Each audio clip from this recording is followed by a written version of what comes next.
Hello, fellow travelers. Welcome back to Respawn Station. My name is Kandula, and today I'm joined once again by my co-host in crime, Nick Sivak. And Yo. you know what? Right off the bat, Nick, we're going to get into this.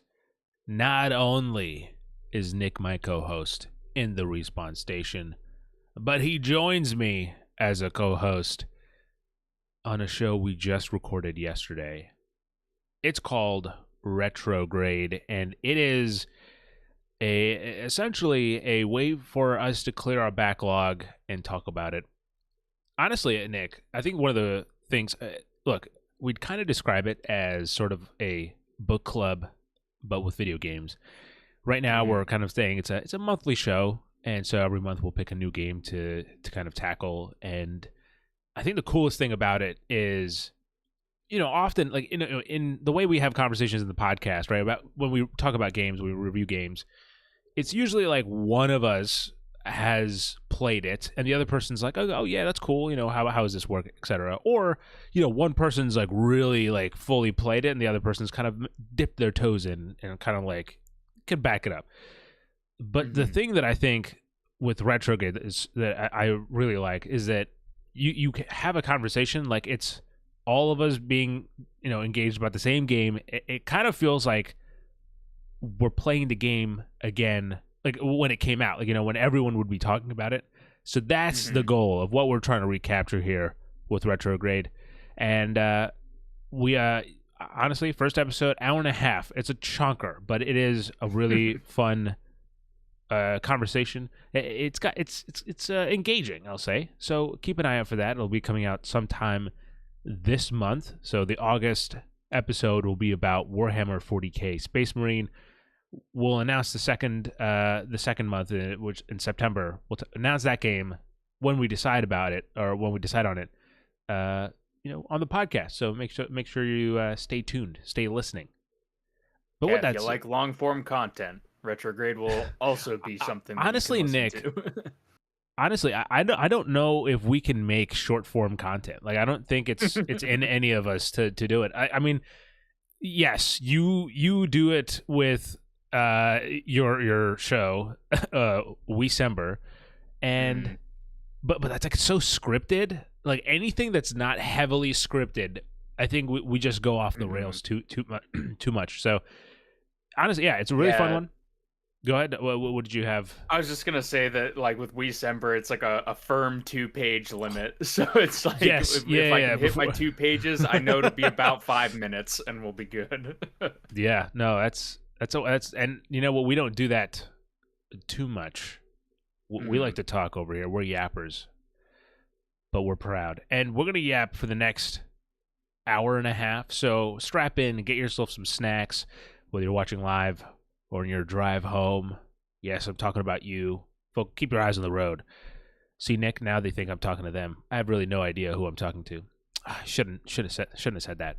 All right, so we got a laundry list of items here. But no, there's a few games we're going to talk about. Some I'm excited about, some I'm not. Nick, let's start with you, buddy. What have you been playing? So I'll touch on this briefly. I did finally finish Call of Duty 1 and Call of Duty 3. Finished them in the same night, actually. So wow, double fisting Call of Duty games and finish them on the same day.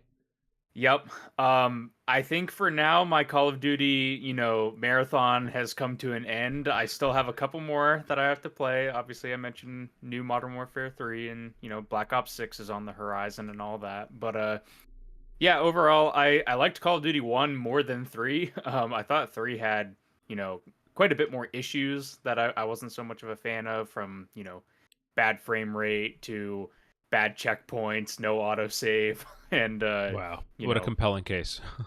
Yeah, just some extra, like, things that are just it didn't feel as tight as Call of Duty 1 did. So sure. I still enjoyed both of them. I just preferred Call of Duty 1 a little bit more. But yeah, with that, I'm outside of the ones that I just mentioned, mainline entries. I think I've played all of them. So That's a 20-year history there. Yeah. That over the last I will last say, decade. whether we do it as a segment here on the podcast, or whether we sit down and do it as its own thing, I want to get your tier list of all the Call of Duty games. I'd be down. Just It'd to certainly see. be a fun one. Yeah, just to like see how they stack up. So the thing that's so interesting about it is that like last week, right after this, like the last week's episode, or maybe like the day after, Nick texted me a photo and he's like, "Dude, they have a stealth mission," and it's so funny because in my head I hadn't really experienced something like that in until Cold War. No, what was the first one? Was it World War II? But anyway, one of the recent Call of Duties has it. I think it's World War II, and then playing through Cold War has a strikingly similar sequence, and I was like, wow. Like an infiltration type mission. Yeah, where you're not like, it's a Call of Duty mission where you're not using a weapon, mostly. And it is really intense. Like it is like, I really like those missions. So I found it interesting the Cold War copied, but I guess, they're going back to its roots. They're not really, they're not copying. Yep, all the way back in the first one, and then I followed up that text by saying that mission's actually pretty crappy, not great, but we don't talk about that. We don't disclose this. It was fun. Now, what else? What else have you been playing now that your Call of Duty itch is gone? Now that the Call of Duty itch is gone, I'm backstory. I reinstalled Evil Within. Yes. There's a news topic that we're going to be touching on, and I was just like, you know bit, what? Yeah. I don't have anything else that I'm playing right now. Let's restart the game. I only got 2 chapters in, so I'm gonna start back over from the beginning, relearn everything again. And I can confidently say now that I'm most of the way through chapter 5, so I've already surpassed where I was last time. Look at that. Yeah. And really enjoying it so far. I was texting my talk about the sadist. I mean, well, you can continue what you were saying before we get there, but talk about the first 5 chapters, because you have now passed the sadist and that whole sequence. Is that the chainsaw guy in the barn? Yep. Yeah.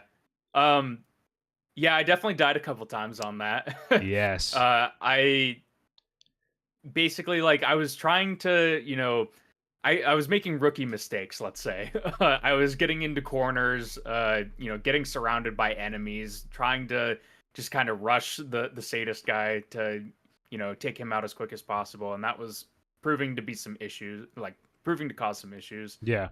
So eventually I was able to take him down. With what was your strategy? How did you take him down?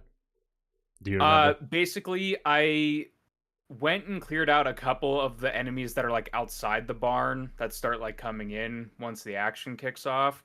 So I took them out first, and then I lured him into the one like explosive trap that's right by the back part of that barn. Yeah. And then I used some explosive crossbow bolts. I had a ton of like crafting materials, and so I just crafted a bunch of those and used those. And it wasn't too bad once I got my spacing down. So now, just so everyone understands that I am in fact better than Nick. Nick, what difficulty are you playing on?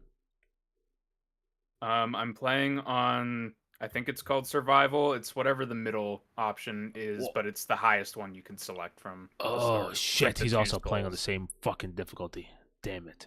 Yeah. So I also played on survival, but the that boss, I guess boss. Dude, he screwed me so bad and so many times that I think Austin looked up like a guide for me, and he's like, "All right, Sri, this is the plan. This is how you have to do it." And I think it was like some Reddit comment, and so we had like it was like, we had a plan, and I died doing that too. So I had to like,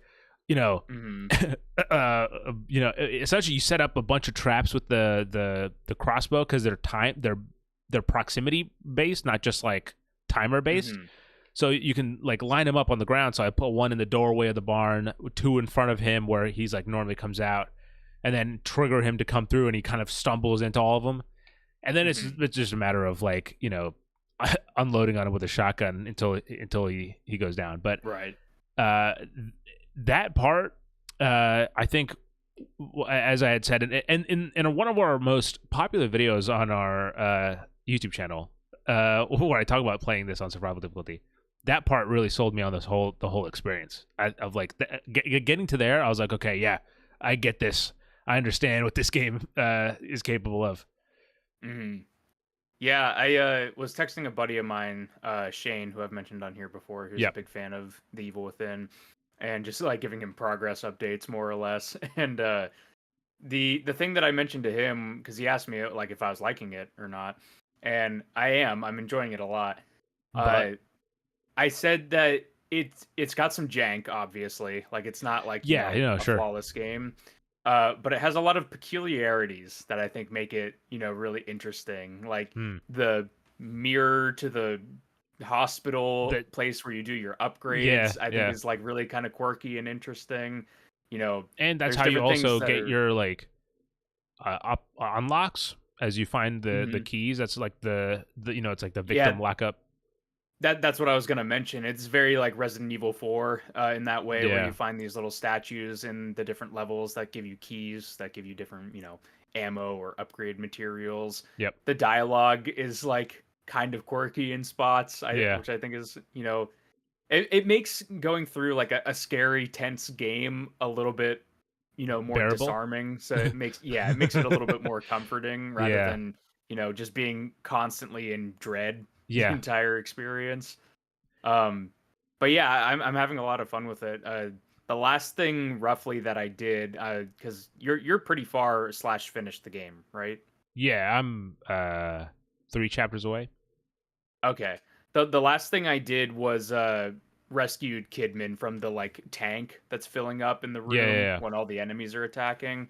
And that specifically very much felt like Resident Resident Evil 4 Evil. to me, Yeah, where yeah, it's yeah. like very like actiony for that sequence, and there's just lots of enemies coming in. They start getting the sticks of dynamite, which Yeah. was a thing from Resident Evil 4 also. So kind of, It does get things like that. very like weird, just depressingly fucked up, and it is interesting seeing how the story kind of comes together. At least kind of going off of I don't know if you've been reading some of the things that you pick up kind of randomly scattered around the map, Hmm. but it kind of give you some context as to like who Sebastian is and that kind of thing, and then Hmm. the more you find out about what you're doing, where you are, it does come together. At least so far. Again, I'm 3 missions away, so I guess we'll kind of regroup when we both we both finish it. But Hmm. yeah, I'm interested to see where it goes.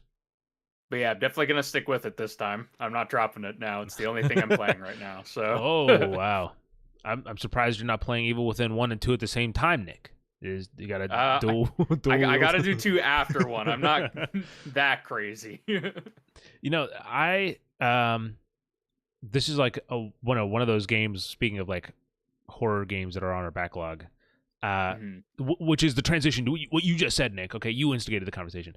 Uh, it, Resident Evil Revelations is like the first one I've played twice because I'm like, all right, I'm gonna play the second game right after, and then I Mhm. never get to the second game. So I've played it twice, the first one twice, and I'm like building myself up to the second one now. But I'm like, I don't want to replay the first one again. So I'm just we'll see how it goes. Maybe I'll play that. But again, we have October coming up, so I imagine that any kind of horror stuff coming in at this point, I'm gonna try to push away until October. Mhm. Who knows what we'll be doing by then, show wise. So yeah, more on that later. But of course, subscribe so you don't miss out on that stuff, guys. Now, I will admit that what Nick and I do here is pretty awesome. I mean, we get offered video games to play and to write and talk about. And the thing is, it's like such a weird hobby to have because as someone who plays a lot of video games, both of us, even if we weren't doing this, we'd be playing a lot of video games. But Mhm. doing this kind of opens your horizon, and you're like, okay, now like I'm you play games that you might not have heard of before, and consequently you'll find games that are like, oh, hidden gems, like this is like, oh man, this is like hit me right at the perfect time. Or games that you're like, oh man, I don't want to finish this, but I have to because I'm I'm playing it for review. Locked in. Unfortunately, today I have a game of the latter.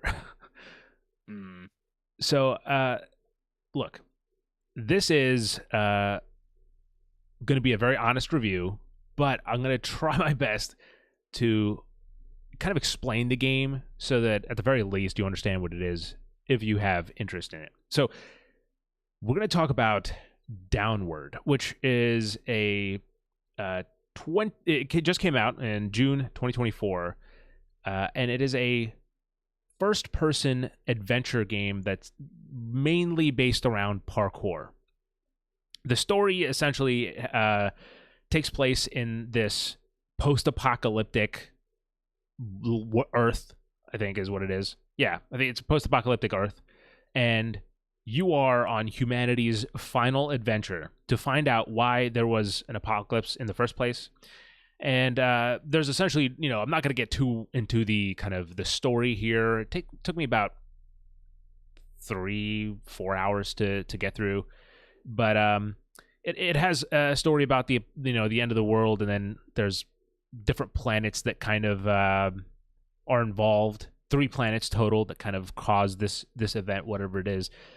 And a handful of characters join you in this empty landscape of post-apocalyptic planet. Now, the big twist here is that as you start your adventure, there's a voice in your head, and the whole time this voice is kind of egging you on to kind of like, hey, like do this and do that. It's kind of guiding you, and the goal of the game, along with finding the answers, is to get to that voice and figure out who that voice is and kind of see them. That's all I'll say about the story. Other than that, it is generally just an open playground where you can parkour all over the place. It kind of plays sort of like a Mirror's Edge game, so you can jump, mantle onto things. Eventually, as you keep playing the game, you'll unlock some abilities. Like, essentially, you'll see kind of these swirls in the air, and if you jump onto those, you kind of get a double jump out of it, or a triple jump if there's like another one in the way. There's also a tether that you get that kind of like slingshots you towards certain orbs, and it's one of those games where the open world has everything kind of set as it is, and so like even if you don't have the the slingshot, for example, you'll still see the slingshot kind of the markers around the map, like where they are, so that kind of mentally, okay, I can go there once I have this this ability. I can go there to get kind of progress in that direction.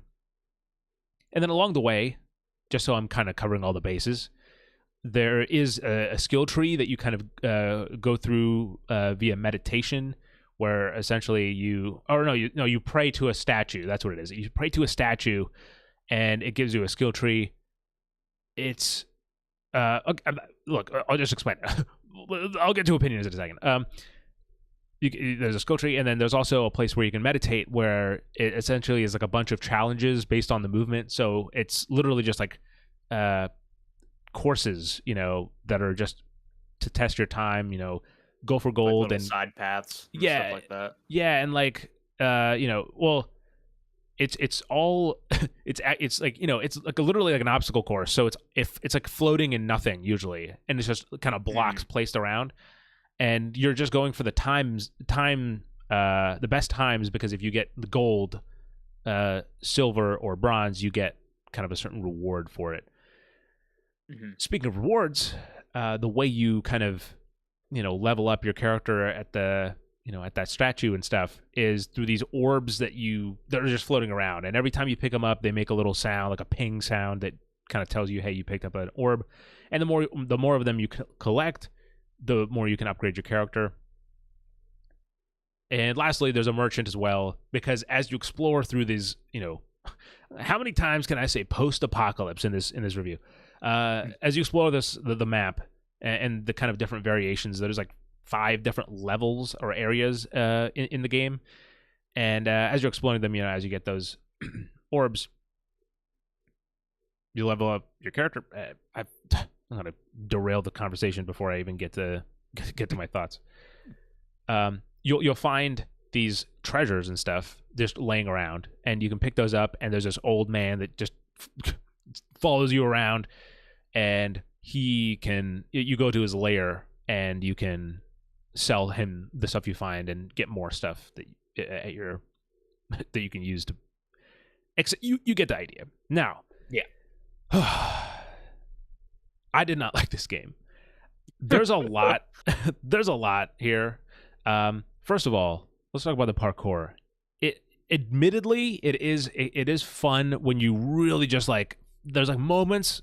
I want to say of a minute long intervals, where I'll occasionally be like, oh wait, that was like almost like really. I almost forgot about everything else, and I really enjoyed like kind of getting into the zone there. But by and large, it just doesn't deliver on a lot of the kind of the general promises. So the parkour, the controls of the parkour is R2 to jump. By the way, I'm playing on the Xbox, just so I played on the Xbox Series X. So it's R2 to jump. It's I'm going to try to remember these controls off the top of my head. A, on the face button, A is to place down a marker that essentially you can teleport back to by pressing LB. If you hold LT, later on, you get certain abilities that kind of require you to aim, like the slingshot, for example. So you press LT to slow down time, and then you aim your character, and then you press RB to start that interaction. Or you can also press RB just by itself to interact. RB is the interact button in this game. So if you pick up an item, you have to press RB. Look, these controls are really weird. Obviously, you can get used to them, but there's no way to change the controls. This is one of those games where there's not a lot of control, like settings that you could like. There's not like there's brightness and gamma for the video settings. It's one of those games, so it doesn't have a large roster of options that you can kind of tweak to your liking. The way it is out of the box is kind of what you get.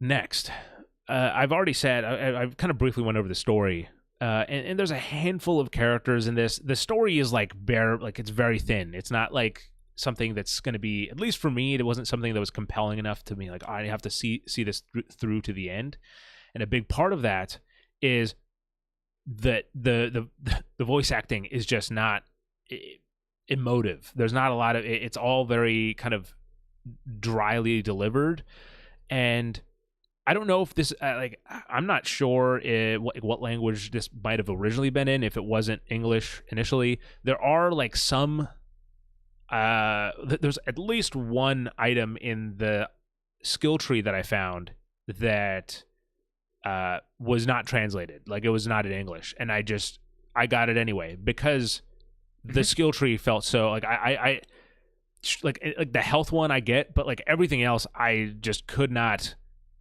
I couldn't be bothered with it because I was like, there's nothing here that warrants me to be invested, not in the narrative and not in the kind of the gameplay mechanics. I did obviously upgrade everything, like most of the skill trees, because I kept, I was collecting the orbs. It'd be stupid of me to be like, I'm not gonna do it. You can't make me. But so it's just like stuff that you didn't see any purpose in because you were able to achieve what you wanted to with the basic controls, or is it like incremental stat? It's mostly incremental stat stuff that like I didn't really notice kind of hugely change my gameplay or anything. The health one obviously I think like adds like 2 little bars that are kind of noticeable there, but yeah, there's that. Now there is also, along with parkour, brief bouts of combat in this game, and you'll know combat's coming because you'll see these scattered kind of parts, and like rocks or kind of gears. And as you enter the area, they'll kind of collect together to make the bad guy. And each there's 2 type of bad guys in this game, not including the final boss. The first one are essentially these orbs that fly around that have like a helmet on. Essentially, I'm very vague description so you kind of get the general idea. Orbs with helmets on, and you can, if they spot you, they're drones, and if they spot you, they like come to you and then they explode and they do damage. But you do also like a have kamikaze type enemy, essentially. But they also have, if you press, if you have a R3, if you click R3 in a direction, it like kind of dashes in that direction, and so you can step away from them and avoid the explosion. Or if you go behind them, you can actually press RB, or if you like stealth, if they're not like looking at you, you can press RB and interact with it, and you can steal the orb, and the helmet just kind of falls apart. The other type of enemies is the one I was talking about, where they come together in these, like of these scrap materials, and inside of them they have 2 glowing parts. The 2 glowing parts are red initially, and then the enemies will do these kind of repetitive attack animations where they'll flail a little bit, they'll do one swing move, flail a little bit, if you're too far, they'll like jump up into the air and then come down and then like release some spikes. There's a few different variations, but it's all kind of generally the same attacks.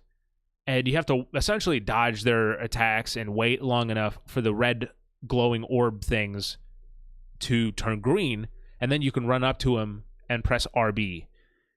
And because of that, there is no challenge in the combat here. You can essentially cheese your way through any of the enemies in the game, because one of them you can just again like either just not even sneak up. You don't have to like stop running or anything. You just walk up behind them when they're not looking at you and the drones are disarmed. And the guys that are like gigantic and would be a challenge. Yeah, sure. Like I died like maybe 3-4 times in this game, sure. But also actually more than that actually. I'll get to that. But a few times to them, I should say. But by and large, like, I just kind of dash around until they tire themselves out. And then as soon as I see the things glowing green, I rush in and I spam click RB until you're stolen. I think the idea may be in design that you get one, and then as soon as you take one, it like kind of reactivates and will go back to red. But if you kind of spam click fast enough, you get both before it kind of gets back up, and you don't have to worry about it. At least that's how I played it. And even the final boss, like the final boss is essentially a very boring repetition. That's a weird sentence. Of the mechanics. It essentially tests the 3 mechanics in the game that you've learned. So you have to use the double jump on the little air swirls. You have to slingshot your way back, and then the third ability is actually a decently cool one, just kind of in concept, where you have these squares that you can, similar to how you use the slingshot. You go into slow motion. You can look at these squares, like these red squares, and you can activate it, and it essentially creates a surface for you that you can either climb or wall run or that kind of thing on. But you can only do one at a time. So if to kind of go through the whole kind of course, you have to like jump, and then as you jump, switch to the one in front of you, and then land on that one, and then jump, and then kind of you're chaining that kind of stuff together. That is conceptually pretty cool.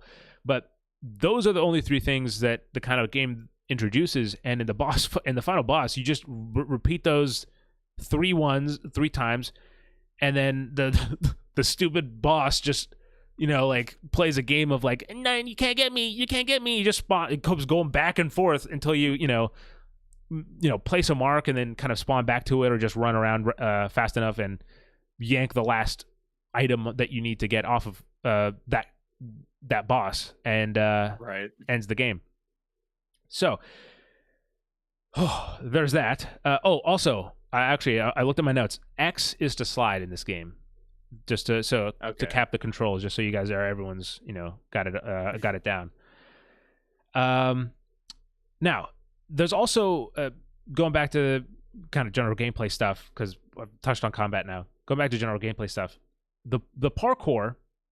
While like I said, there are intervals of time where I can forget about the like the flat voice acting and the combat, whatever. There are moments of enjoyment, but sometimes the wall running or just the parkour can feel a little locked in or frustrating because if it doesn't work right. So what I mean by that is, you have these parkour abilities, but most of the time it's like kind of linear solutions to the puzzle, like of how to get to certain places. Like there are at least that I found, like very few areas where there's, different kind of you can experiment and get somewhere where you might not have been able to, or like how, not how you're supposed to. Like certain areas, if you want to jump, I could probably make that jump regularly because this guy, if there's like a 10-foot wall, he can land like, how do I describe this to you guys? So imagine the top of it is foot 1 and the bottom is foot 10, right? So 1, 2, 3, 4, 5, down 10. Even if he lands on like foot 7, he'll still somehow monkey his way up to to 1 and then pull himself up. So like the ledge, the helping hand that you get for like when you get are near ledges is ridiculous. But at the same time, if you try to make jumps that are not those like kind of predetermined ledges, you'll find like that you can't. Like it just like he just won't do it. And it's clearly blocked off so that you can't get to certain areas until unless you use the path that was created for it. Mm-hmm. Again, just so I'm clear, there is like the worlds, like the 4 levels mainly that you kind of explore are pretty cool to kind of just look at in terms of just, I wonder where this goes. And it is a linear path mostly to get there, but just going off that beaten path and seeing what is there, often just like another object that you can pick up and then sell to. There's also a character that who's like just a floating skeleton who, I'm not going to ruin this, but he literally is just like, oh, can you find my body? And so like you're finding bones occasionally and bringing him back his bones, and he tells you stories. So it kind of sounds like a little bit of like Valley Peaks. Like the side stuff is just kind of like go find this thing. Yes, yeah, exactly. That'll now populate out in the world. So it can be fun just doing that, but again, with everything we still have more to say. It just doesn't kind of quite hold up. So I've already said the story, but I will kind of reiterate that the game spends a lot of time, like I think a needless amount of time, really kind of looking at these characters and hearing them talk, just like some character jargon that's like not super like interesting. And the game does not look great for the most part. I think the skyboxes can look really nice, especially on some of the later areas that you kind of unlock, and it can look pretty nice. But by and large, like if you look up anything kind of up close, you're not gonna be like, oh, that's crisp or anything like that. Again, it could be on PC. I haven't played the PC version. I'm only playing the console release on the Xbox Series X. Is it trying to go for like a more realistic look, or is it like supposed to be like stylized or like lower? It's definitely so. It's not. Okay. It's not. It's definitely not like as super stylized. The areas are are diverse in terms of like the 4 levels are look different, but it's not like it's not cell shaded. Doesn't have like a retro pixelated art style. It's Gotcha. not like that. It kind of looks kind of feels adjacent to like a Prince of Persia in terms of like aesthetic, but it also like looks like a 2008 Prince of Persia game. So like, you know, like in terms of the textures aren't high quality. It feels like an older game while you're kind of playing it. And so like oftentimes I did not, I promise you, I did not skip a cutscene. I did listen to them, but it was like you didn't need this long. And also, there's a clip I have on my hard drive, because I found this for some reason needlessly funny. Because I was at a point where I really was, like I said at the start of this review, like I was like, oh man, I really don't want to play more of this. But I know, especially because I'm negative about it, I have to make sure that like I have the full game in mind, or as much of the game as I could be. And I did finish the game. I rolled credits, but as much of the game as I could in mind when I'm talking about it. So there's this one scene where you're talking to this turtle, and it's like this turtle, like this rock turtle is supposed to be like the guardian of this land, and this turtle is essentially, you know, walking around just like aimlessly in this kind of this one level. And when you interact with it to talk, it, you know, says, oh, I'm the guardian of this land, you know, et cetera, et cetera, et cetera. You know, you have to find your own quest or whatever. And I'm not going to help you on your quest. You know, it's for you to find. In fact, I'm not going to take a single step until you you know, find your way or whatever. And then the cutscene ends, and immediately the thing resumes its walk cycle, and it starts taking steps, and it's like, oh no, yeah. So that kind of stuff really broke me in terms of just like, oh, like we spent this much time listening to this, and then you couldn't even stick the landing on it. Right. Also, like some stuff with like the audio, like again, these timing things don't work out for the game. So like, you know, when you pick up things on the ground, like just like, you know, stuff laying around, the main character often will have some quip or something that'll say, and like one of the things he says often is like, guess no one needs this. And then sometimes like you'll literally pull it off of a bad guy in a fight, and he goes, guess no one needs this. I was like, yeah. I mean, well, that guy did. Yeah. Yeah, I guess you could say that. Okay. Don't mind if I do. Now, there's other, I feel like I'm just going down my list, okay? I just want to make sure I'm covering everything, and most of these are not going to be pleasant. All right, so I did also fall off the map twice. Just like fell through the like different areas, and then like I, you know, fall under. It was all both in this lava area, I will say, both times it happened. Sorry, there was a third that happened in another area, but that one I was able to kind of like finagle my way out around. But the two times in this lava area, I like legit like fell below the map, and I was like running around in the darkness, like looking up at the map. Now, obviously, it's annoying because, you know, you die. Like the only way to really continue is you have to like, you know, keep running until you fall off the ledge of the darkness, and then die to respawn back at the last save point that you have. But the thing that sucks, and also just because for science, the second time I fell off, I actually placed down a mark under the map and then died and respawned. And I could go back to the mark under the map. So for science, I did that, just so you guys appreciate that. Now, this, so falling over the map, the thing that's kind of salt on the wound of this whole thing is that, and you know, there's upgrade stuff in the skill tree that upgrades this, is what I meant to say. And that is that the more orbs you collect without dying, there's like it'll it's like a stat boost where you'll get more orbs. So like instead, like after I'm gonna make these numbers up, but you'll get the general idea. So like if you collect 20 orbs, you know, without dying, then everyone after that counts as double. So then you get 1, you get 2 instead. Mm-hmm. So I was on like a super high fucking non-deaths orb collecting streak, and then I fall off the map, and I'm like, okay, I have to restart. Like, there's no way I could go back.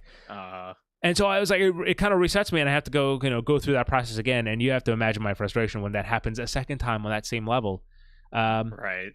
So yeah, and especially like it especially sucks when it's not like directly in your control, like something like that where you're like phasing through geometry or whatever and just falling out of bounds. It's like yeah, that stinks. And you can get stuck on walls or ledges too occasionally, and sometimes you can get out of them, like I said, and sometimes you can't. And again, those leads to deaths that leave you kind of like leads to deaths that aren't your fault, is what I'm gonna say.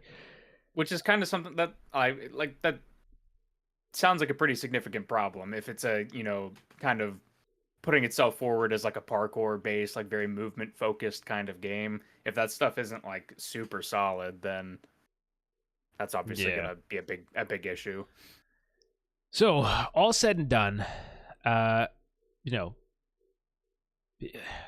Downward was not my favorite game of the year. It has, I think, too many shortcomings that kind of outweigh the moments of kind of the flow state, where I was like, oh, I'm feeling it. I see where what the potential here. And I think with refinement, with more time in the proverbial kitchen, I think it could have been there, but this is Downward enhanced is what we just got here. And so it feels a little weird calling it enhanced with that kind of with all those problems I said. If it did the thing that it said it would, which is just parkour, just extremely well, I would still recommend it.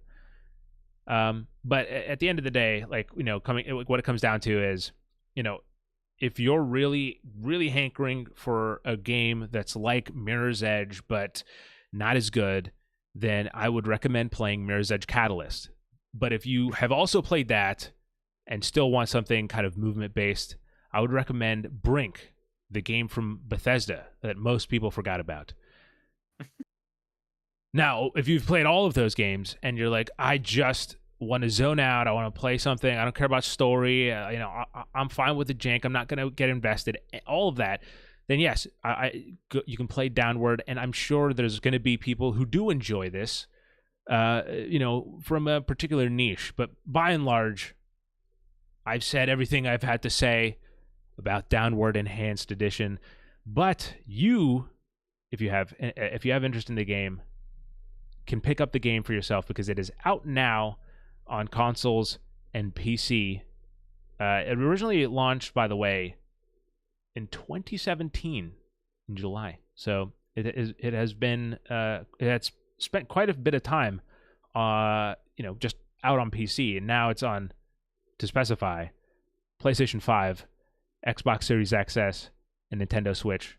And I got to be honest, I would imagine that you're going to get a similar experience on the PS5 and the Nintendo Switch and the Xbox Series XS here. So, if you have interest, play it on the console of your choice. With that said, Nick, let's change the mood. Let's uplift the tone with some news.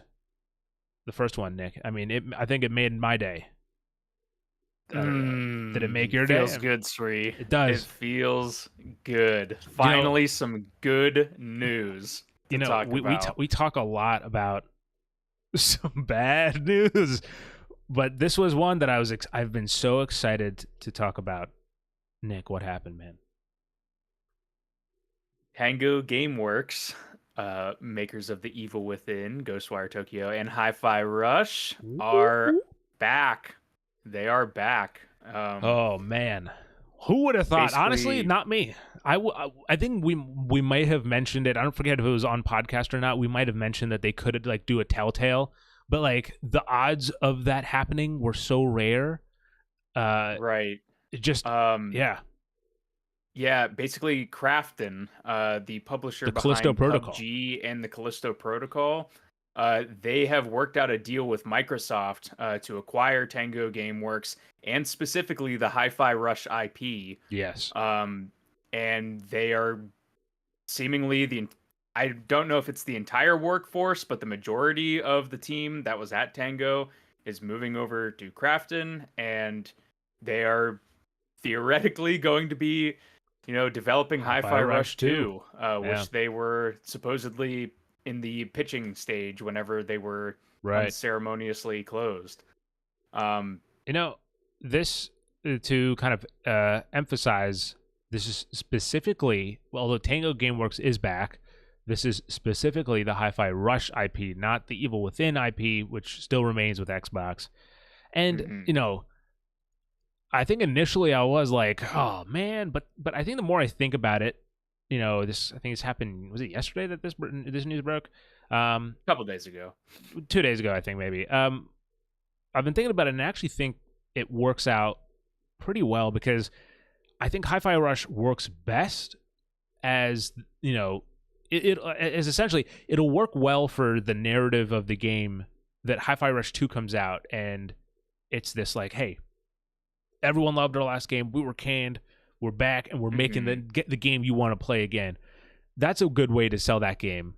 And I Right. think that, in 3 years, 4 years, 5 years, however long you want to hold your breath, um, there's a chance that we'll get to, one of those Xbox games showcases, and all of a sudden we'll have an Evil Within reveal, like Evil Within 3 or something like that, and that works well Mhm. as an Xbox title, kind of, working like as in a console exclusive type of thing, which would be interesting. Or by then, who knows? Xbox could be just publishing everything on PlayStation day one.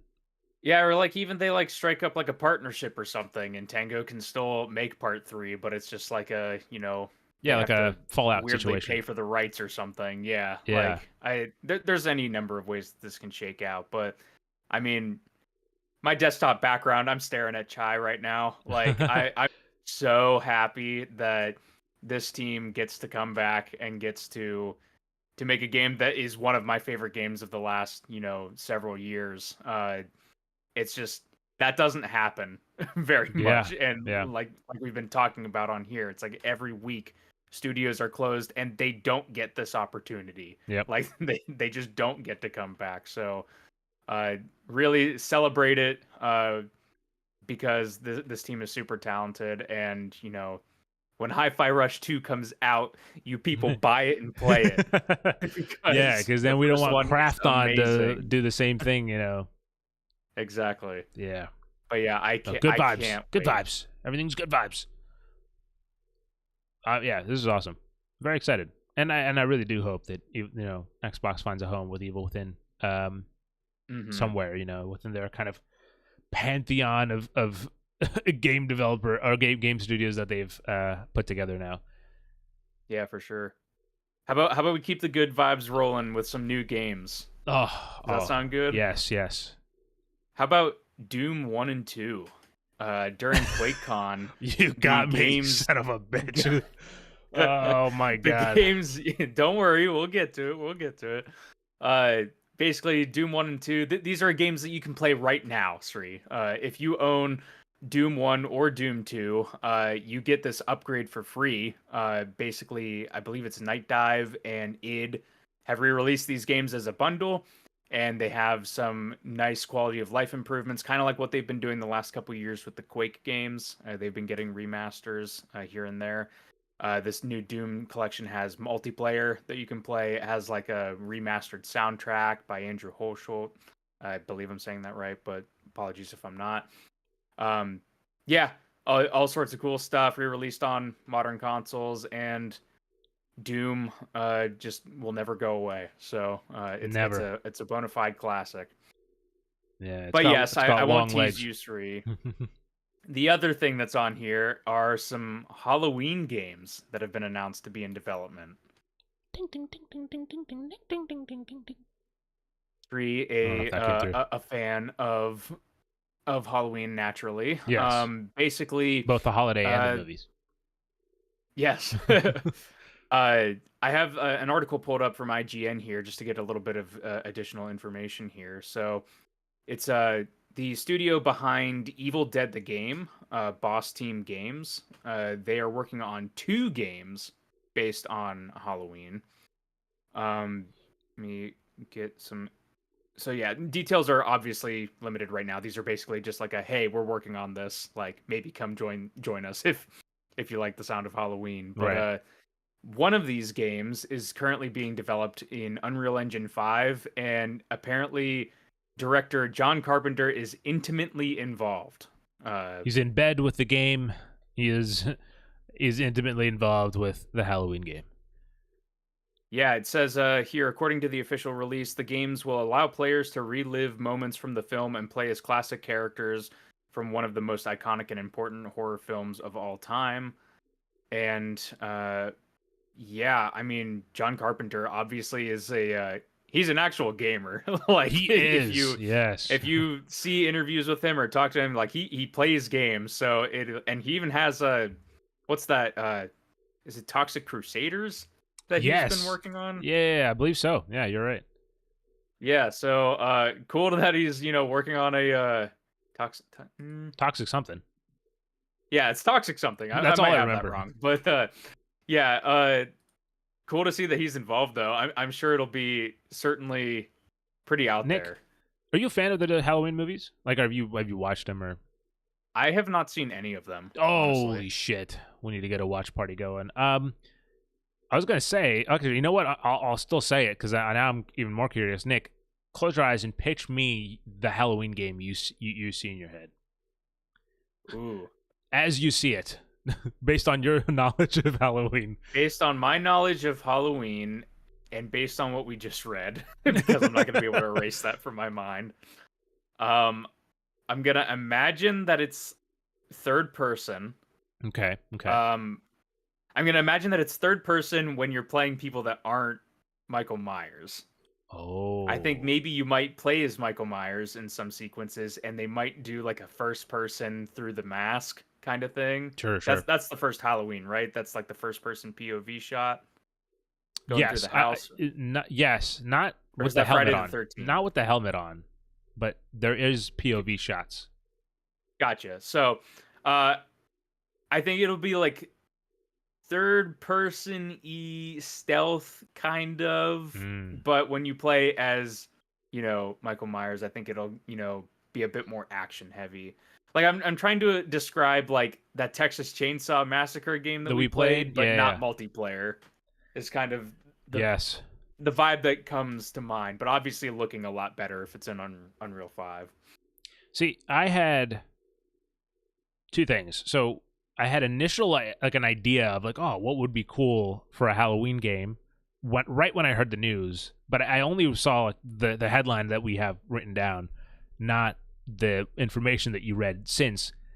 Mm-hmm. Based on the information, I have another pitch. Now the other pitch, the one that I think would be cool to see based on what Nick read, is sort of like an Until Dawn, where it's this very linear focused, but there's like these branching moments of like, if you don't do the right thing, like it's, a group of babysitters, let's say, and if you don't do the right thing, they die, and you're like, okay, you're just on to the next babysitter. You're just like, you have to play through.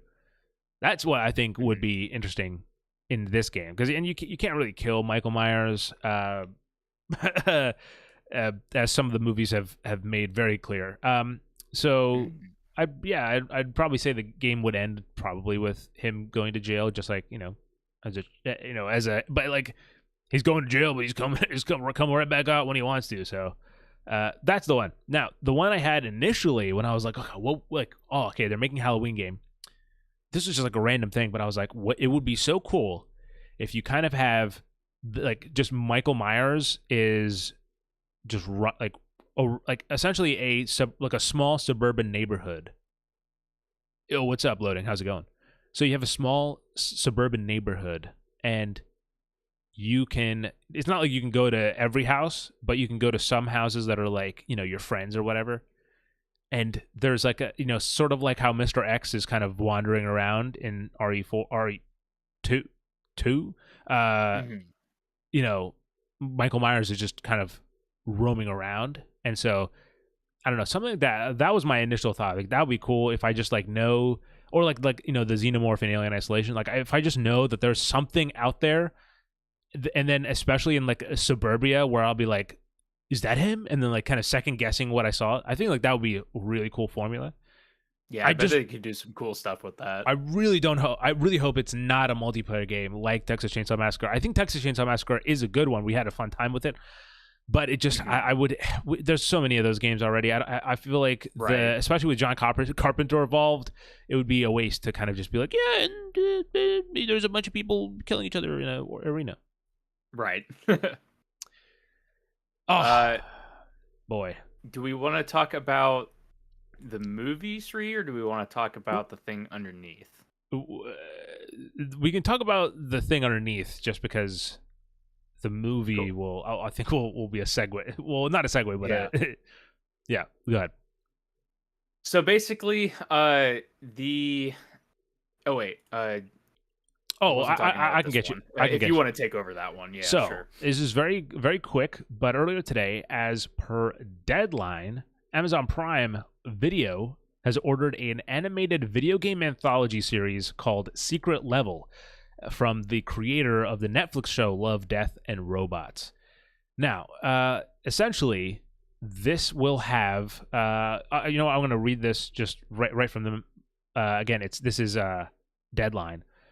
So, like Love, Death, and Robots, whose episodes are based on short stories, video game anthology Secret Level, created and executive produced by Tim Miller, consists of original short stories which are set within the world of beloved video games. Details are scarce, but Amazon Games' New World, Splunky, and PlayStation titles are rumored to be among the games and IP featured in the series. So that's pretty interesting. If that is the what the kind of where what ends up happening, it really makes sense that if they do this, to the degree that again that Love, Death, and Robots kind of did it. It would make sense that I would obviously do it for the things that they have, guaranteed rights for, which is like, New World, which is like literally one of their games type of thing. Mm-hmm. Interesting. The PlayStation games are involved. If that is true, I'd be very curious to see what IPs that they pick, because I mean, I think if we're talking things that Prime has their fingers in, it would probably be God of War, because they're sure, producing that live action show. I'm pretty that's sure. very fair. Maybe So a Fallout one. Maybe a Fallout one. I mean, it's not Fallout, that'd be PlayStation, cool. but they do have. I think this is an interesting concept, because Yeah. obviously, whenever we announce like an adaptation or something, right? It's like there's so much baggage with that. Yeah. Where it's just like, what are you adapting? Are you telling your own story? Are you Right. retelling a game? Are you taking parts of a game? And, all this stuff. Like, how faithful are you going to be? If it's just like, animated side stories in these things, I think that opens you up to a lot of creativity and kind of lessens the amount of baggage that people would come into it with. Yeah. No. I totally agree. And you know what? We'll let's see. You know what? We'll talk about it now. We'll do it live, because I think you were kind of hinting at it. Talking about, well, not you weren't hinting at it directly on purpose, but you were on the idea of adaptations. Last week, Borderlands has come out in theaters worldwide. Oh yes, it has. And oh shit, hold on 1 second. Let me resize Nick so he's back to his full potential. I gotta make sure he looks good for the people. There it is. All right, so last week, Borderlands has hit theaters worldwide, and I was there on day one, ladies and gentlemen, in that you actually theater. What? I saw it myself, so I could report to you here live for your amusement, and so I hope you appreciate that. But please leaving a like and subscribing. Now, just so you guys are up to speed. Borderlands has had quite a disastrous opening weekend. So the movie had reportedly $150 million budget, and in its opening weekend, including my money that I spent, the movie made $16.5 million worldwide. I believe it's like an 8 or 9 million in the U.S. and the rest across, internationally. Absolutely crazy numbers. So crazy, in fact. And a movie that actually initially premiered on Rotten Tomatoes. And I have to say it, I don't often... I never give Rotten Tomatoes any credit. Like, I just don't... like, the numbers are so screwed most of the time, but it is crazy that Borderlands premiered with a 0% on Rotten Tomatoes and has now since climbed its way to 9% where it sits. But for the critic ones, yeah, yes, for the critics one, and it was so poorly received that Uwe Boll, the director of such beloved video game adaptations like Far Cry and Blood Rain, or I think, is that what it's called? He came out of the woodworks and he said, quote, "Ha, my movies are R-rated and made more money than this. Now you wish I directed," unquote. I did not see that. Yes. Oh man, I hope you guys understand. Nick laughed really loud, but so loud that it did not pick up. I will, because I could hear the laugh in my head, but it did not come through. But yeah, so kind of a crazy launch. This movie has officially, I guess, dethroned Madam Web for kind of big surprise of this year. I guess maybe, not surprise. Now, here's the thing. I am not a Borderlands fan. Austin, who you'll all see soon on the Retrograde show, he is a very big fan of Borderlands, and we'll get to that in a second. But I played the first Borderlands, a few hours of the first Borderlands twice. So I played like the first 5 hours, ended up falling off of it, and then like last year or 2 years ago, I played another 5-6 hours, and then I fell off of it. So I haven't finished the first one, but I have played the first one, and I played again like 2 or 3 hours of the second one, and I haven't even looked at the third or the spinoff or anything like that. But that being said, I understand the world of Borderlands. I understand some of the characters and stuff like that. This feels so totally not Borderlands. And there's so many things that kind of lead into it. So, first of all, this kind of hints at what Nick was saying, which kind of made me talk about this, is that adaptations can come in different ways. And we've learned that a lot in the last year alone, where you have something like The Last of Us, which is nearly a beat-by-beat retelling of the game, but then it has these certain moments where they're like, oh, what, it would be interesting to explore more of this. And then they kind of do. They go down these weird paths that you don't expect. But by and large, it's the general experience. The person who watches the show will get almost the same experience as the person who plays the game. Then there's the show like a Fallout, where it's a canonical show that's in the universe, that's not in the game, it's not retelling any story from the games, it's just its own thing. Mm-hmm. Then you have something like Borderlands, which commits an adaptation sin that I've seen happen before in movies like the Percy Jackson and the Olympians, where it doesn't just borrow from it borrows from a movie, but or a game, but it borrows from multiple, and then it mashes them together into one story that just doesn't quite work. So the general idea, though, for those of you who haven't watched a trailer or are just curious, so is you are following this band of misfits comes together, and they are kind of hunting for a vault. That's the general idea of Borderlands. So it's generally descriptive that that's what it is. But there's a lot of things that are like, so there's characters in the movie that are from the game. Obviously, there's Tina, there's Lilith, there's fucking Roland, Claptrap. Yes, Claptrap. So they're all in there, but they're not they're not really faithful. I think Claptrap is pretty faithful, and the CGI on Claptrap is also like pretty sick too. So he's probably the most convincing part. Lilith, like Cate Blanchett, really like commits to her like this character. It's so weird, like because I remember the last movie I saw Cate Blanchett in theaters with, Jesus Christ, can't speak, was Tar. When if you know anything about that movie, it's totally serious, the super dramatic, like it was like very like uh, yeah, like intense drama, in a way. And then you have her in this, and she totally commits to like. She like swings her hips out like when she walks, and it's like very like kind of the Borderlands kind of shape of bodies, and she has the way she fires her weapons too. Like it's like she's like does one shot and then flips it and then does another shot. Like she commits to it, and they do pretty good with what they're given in terms of writing. But again, the writing just seems just slapped together in terms of. I don't understand how they were able to get this into production when the script did not make sense. And you know what I mean? And it's one of those few times where I'll say that about a movie where I'm like, how did this?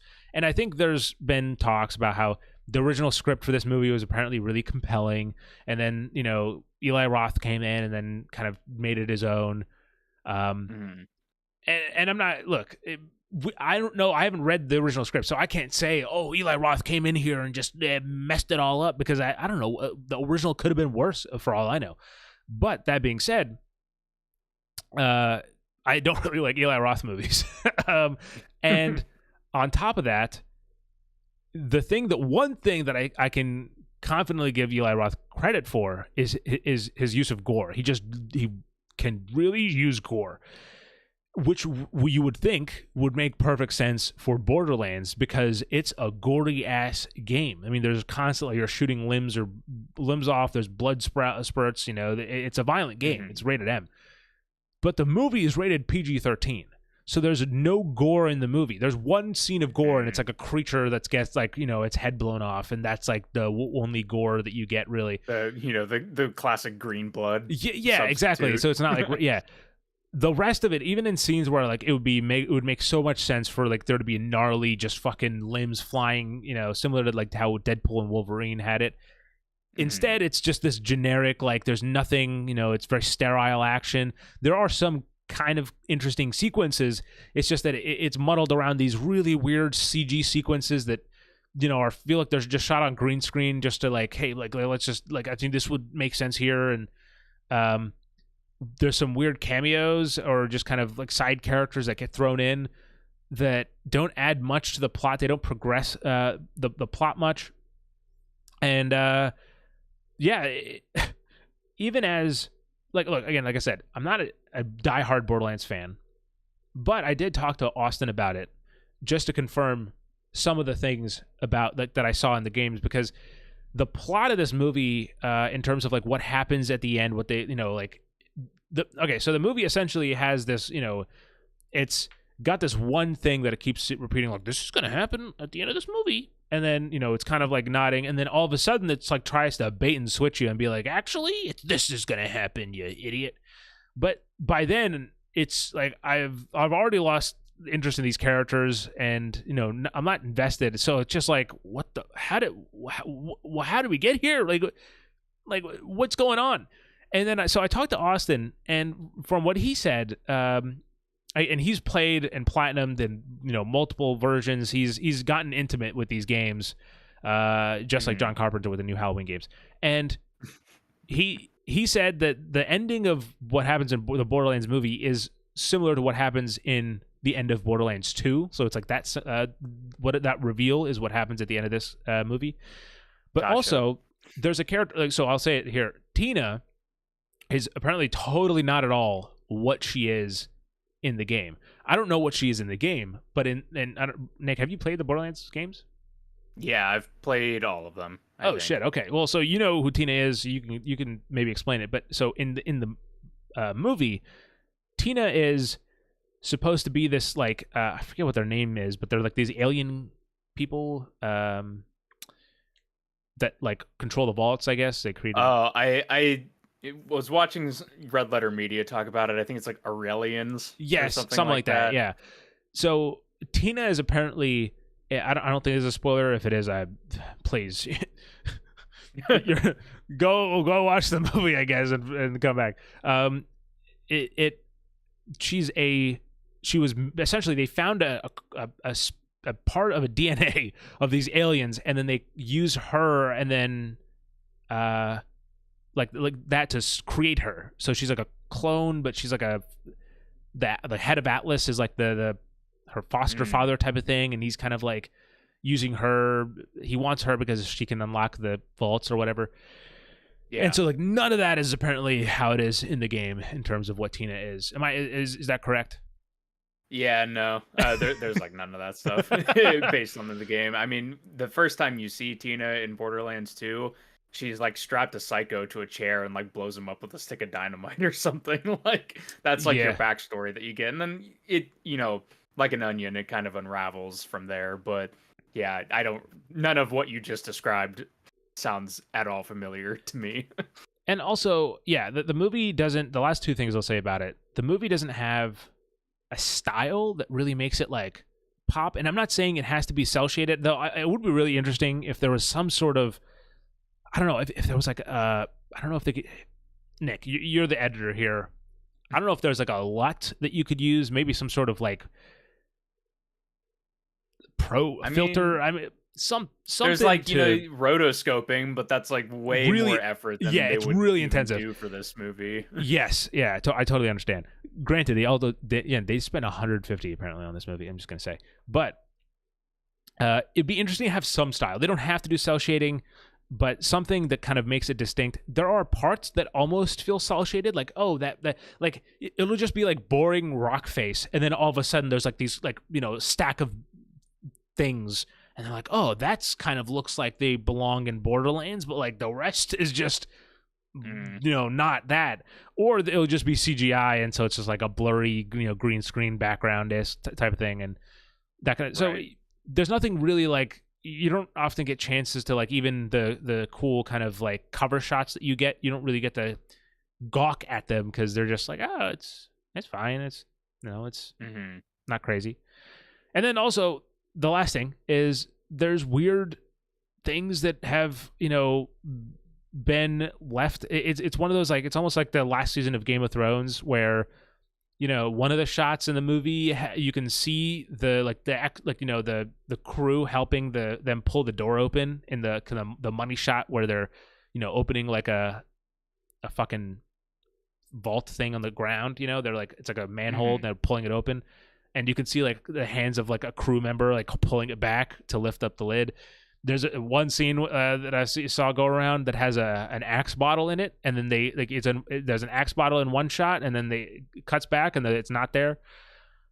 So stuff like that, just like, okay, well, if that's what's happening on a $150 million movie, then this is what you're gonna get. That something like that. Ever since the Game of Thrones coffee cup thing, some of those things, like, I wonder if it's like intentional.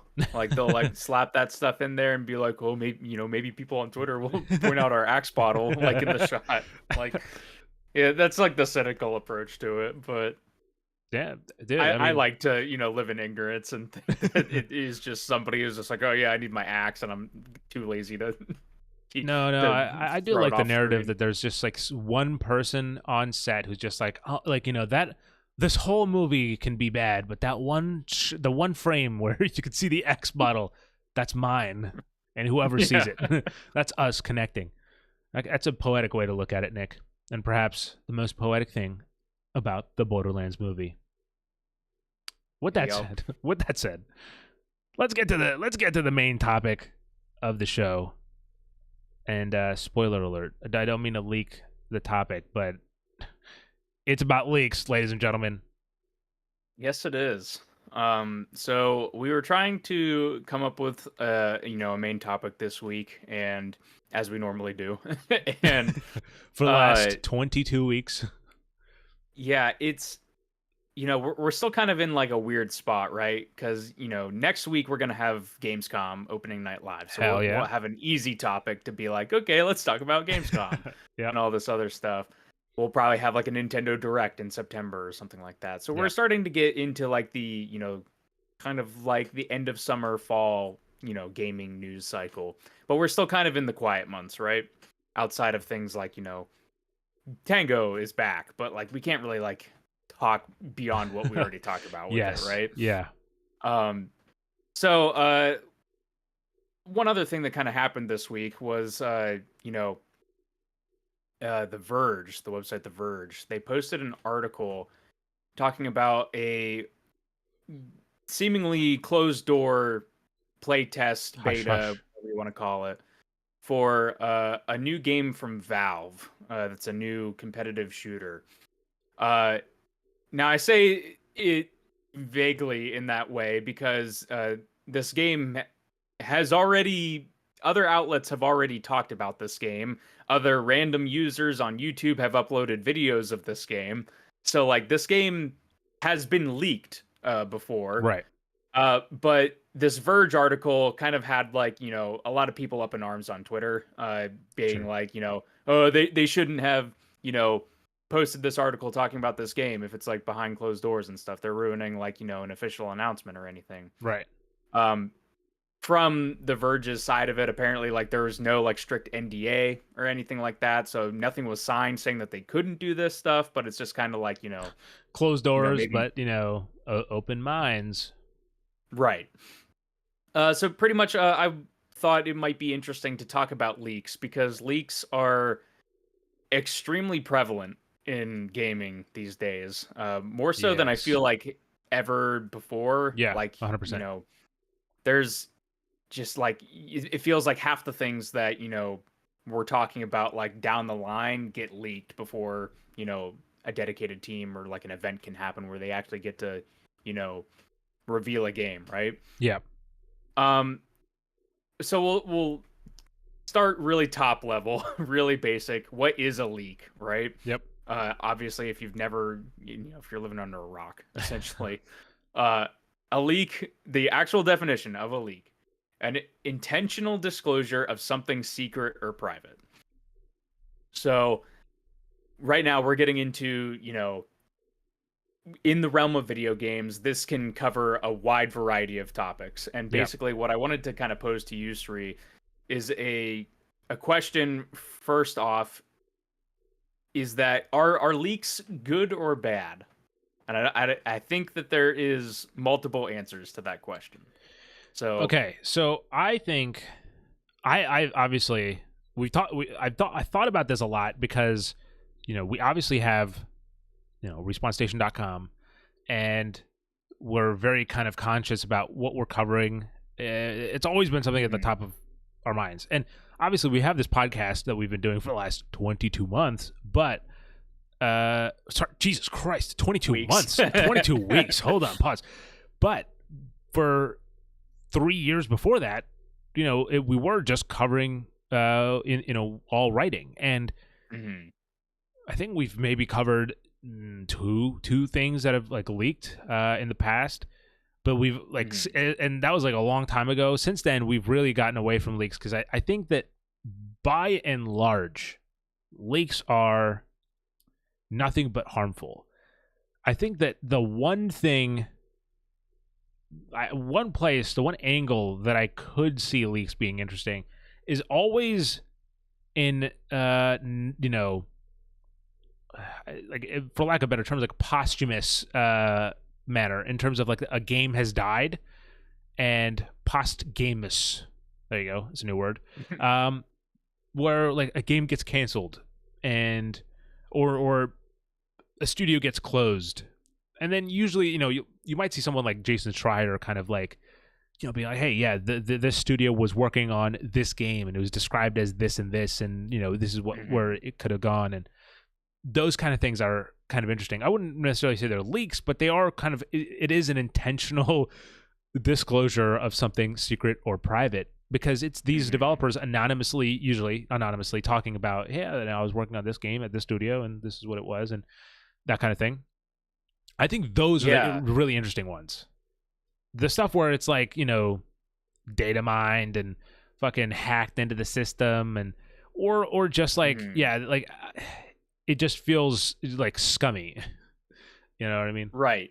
I think leaks, context is key, obviously. Like that probably doesn't need to, need to Yeah. be stated. Yep. But like kind of what you're describing, like I do see there being a couple different avenues that you could be, pro leak and you could be con leak, right? Right. So things like, we've seen it recently, internal letters when, your studio is getting closed, people leaking things like that. I Yep. think that is probably by and large a positive, because,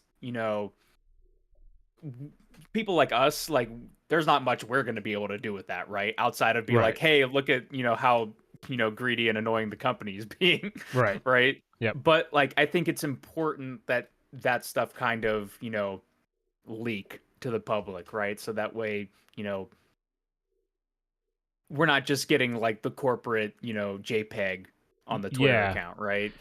And And also, I that's, think the there's, final thing. and I could also see like some people saying maybe like a leak could also be the way, again, depending on how you want to define it, it could be also how we got, during COVID, all those stories came out about like harsh workplace environments and all that stuff like during that time. And Hmm. like, that's kind of all, technically leaks of like people being like, hey, yeah, this company is, shitty culture, shitty work culture. And that kind of got exposed and reformed, hopefully. Yeah, for sure. Like that stuff can actually, lead to further changes, and Exactly. Yeah. obviously we also get, more articles by the year seemingly of unions popping up and everything like that. So Yeah. those are like some positive kind of spins on that. I also do agree with you with the I think timing is a factor Yeah. of when the leak comes out, because like you said, like canceled games, I always think that that's like interesting, but like, it's kind of weird. Like if something leaks that was like, we were just pitching this like a month ago, and Yeah. they said no. It's Yeah. like, well, Yeah. they might have, some other, use or plans for that, or like maybe it's not as, Ooh, cut and sorry dry for about that. that. But like things like Star Wars 1313, like when Yeah. like Yeah. if stuff like that comes out, I was going down my Call of Duty rabbit hole somewhat recently. Um, Yes. there's a bunch of videos of like cut content and stuff that have, popped up online on, you know, on YouTube and Twitter and things like that. Yeah. And one thing that I had never even heard of before, and part of the reason was because this was leaked somewhat recently, was a entire build of a game that Neversoft was working on for Call of Yeah. Duty, which was called Future Warfare. Yep. Yep. And it was like there's this leaked mission walkthrough of a mission that takes place on the moon, and it's like a very space age kind of Call of Duty, kind of like Infinite Warfare, kind of like Ghosts, but on the old like Modern Warfare 2 engine. And so it's this really interesting look at like a game that just never came out and seemingly maybe was never going to come out. It seems like from some developers from Neversoft that have since commented on it that it's like it was kind of like how they were getting their feet wet with the Call of Duty engine and like trying to learn Right. how to make a Yeah. game. Yeah. So it's like at that point, like who knows if this game was even like actually gonna ever come out. Like this might have just been, you know, for the purposes of learning the tools and the engine and stuff. So Yeah. you get some interesting stuff like that that'll come out. But again, that I feel like that's interesting because of the timing that it's come out. Yeah. And I will say that as a kind of quick interlude, one of the things that I also find, like I said, the when games get canceled or then you find out about them just to see what happens. Oftentimes, these happen through leaks, but recently, this was something that I've been finding. I was trying to find some excuse to bring up because I think it's really cool. But so the award-winning game studio Dinosaur Polo Club essentially shared a look at their canceled projects. So they literally shared key art, like previs and stuff about the game that they're working on. It was called so first of all, the Dinosaur Polo Club is the studio behind the traffic management sims Mini Motorways and Mini Metro. And essentially this new game was codenamed Magic School. So essentially they released a whole bunch of stuff about it just to kind of help people who might also be in gaming, just kind of like, hey, this is what our experience is, why this is what we did, and how our game ended up getting canceled, but hopefully you can find some kind of benefit from it. So stuff like that I thought was really cool. We don't see that out too often, so it would be cool to kind of maybe get that kind of thing as well, and not have to resort to leaks, but I digress. Yeah, I think. Well, that brings up an interesting kind of thing that I wanted to pose to you as well, that I don't necessarily have written in here, but maybe can kind of connect Sure. to that. The idea of, and again, this might sound a little bit weird, but I'll have to contextualize it. The idea of an intentional leak, right, from like a company. Like a Ryan Reynolds Yeah, leaking the like a Ryan Deadpool. Reynolds Deadpool kind of situation. Yeah. Like, do you think that we've ever had a situation like that in games that you can think of? Or do you think that that is like a strategy that companies might try to employ? Yeah. I don't think so. At least not on a scale that I would have thought. Because I'm trying to think of leaks. And I think there's something about, like, I don't know. It's interesting that you brought that up, because I think in the movie business, sometimes sometimes entire movies have leaked before the release date. So like that stuff sucks. But I'm talking about certain times in the movie industry, leaks can actually help. In terms of obviously Deadpool being kind of the obvious answer, but oh man, I just had another example of one. I'll try to get back to it if I Was can. it Sonic? Like, I remember that was kind of a thing around Sonic when, like, first of all, it was like ugly Sonic, and people were like, I think maybe somebody leaked this out, or like, they put this out intentionally to get feedback before switching it over. That's fair. I didn't think of that one. That's yeah, and I think that's one of the times, in Hollywood, where it's kind of helped the the movie in the end. But actually, the other one I had in mind, I got there. I'm back on the train, baby. It was the Coyote movie, like a Wile E. Coyote movie that's going on. That's like Warner Brothers essentially canceled, and then it kind of leaked, and then people, they were shopping it around, and then I believe that's the story of like how they were able to kind of get enough attention to like keep selling it, and give it a chance of coming out eventually. I don't know if that's ever going to happen, but.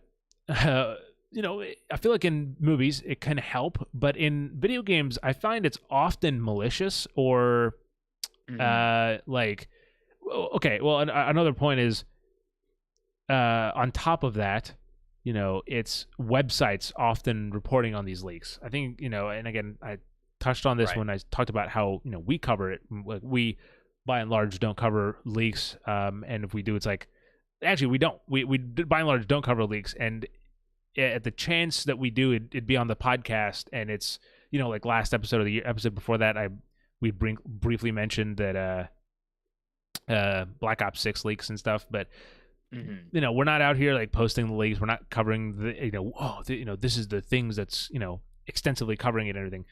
And I think the intention throughout the industry, in terms of covering games, I should say, is someone's going to cover it. So like, why not me? And so it's like, I might as well get the clicks, and someone's going to cover it. And that's, unfortunately, that is the truth. I can't say that that's specifically what The Verge was doing here, though it certainly feels like it. It's like, oh, obviously if we're going to cover Valve's next game, even if it's behind a closed doors or whatever, like it's going to do, it's going to help us, get us some traction.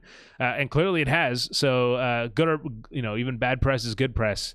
People are shitting on that Space Marine 2 preview from IGN, but people are fucking talking about it, so that's what happens. So yeah, I think it comes down to like the ads, the ad payout is too high and too valuable to kind of ignore leaks and kind of be sensible about some of these things sometimes. Right. So we talked about like good leaks a little bit. Obviously, there's plenty of examples of bad leaks. I just grabbed like a couple here, just higher profile ones. I remember obviously The Last of Us Part 2. That was like a particularly bad one. That was a crazy one. Cutscenes and everything were leaked early, and caused a whole lot of hubbub and issues surrounding that. But I remember. also, Sorry, I remember covering that game. That was right when we were first starting, and that was mhm. like I felt like I was doing boots on the ground reporting for that, like because I was obviously very excited about Last of Us 2, and then like the leaks Mhm. happened, and like immediately, like the whole fucking like it was like the whole gaming landscape kind of shifted, and like there was like everyone was just watching these two groups of people around the Last of Us Part 2 fight. And I remember like Mhm. I was in like these comment sections and these like kind of engaging in conversations and getting these putting this big article together, which you can read right, on respawnstation.com. And I remember getting like fucking like messages, like DMs from people like saying shit to me because I was covering the stuff and I was like writing about, obviously from the perspective of someone who's not a bigot. So it was Mhm. kind of crazy, I guess, for them to fathom. But yeah, it was a special moment for me that The Last of Us Part 2 leaks. I remember those fondly. Yeah. What's interesting is that, Last of Us 2 ones, that that was like, was that a result of like a hack or something? Yes, yeah, I Do you believe so. remember? Okay. It was like, yeah, Uh they went through, if I remember correctly, that they went through like Uncharted 3 servers, like that was still up, and then they got into like Naughty Dog servers, and they stole a bunch of stuff from the game. Weird. Yeah, Yeah.